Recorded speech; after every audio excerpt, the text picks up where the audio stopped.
నడుస్తూ ఉన్నాడు.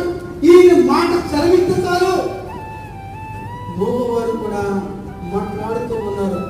ఎక్కడ నింత నేను ఎలాగలేదు, నేను ఈయన ఎలాగైనా చూడాలని చెప్పేసి వెంటనే మేడి చెట్టు ఎక్కేసింది. ఎవడో కొట్టు చక్కయ్య. మేడి చెట్టు అంటే చాలా ఎత్తుగా ఉంటుందండి. ఒకవేళ మేడి చెట్టు ఎక్కినప్పుడు పడిపోతే తన ప్రాణం పోతుంది కదా. తన ప్రాణాన్ని కూడా లెక్క చేయలేదు.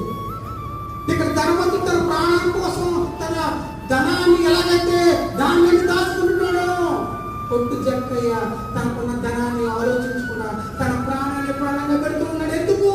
యేసుక్రీస్తుని చూడాలి. ఎలాగైనా చూసి నా జీవితాన్ని సార్థకమైపోవాలి.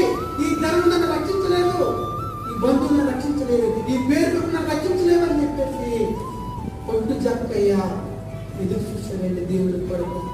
అది గమనించిన యేసు ప్రభువు వారు 50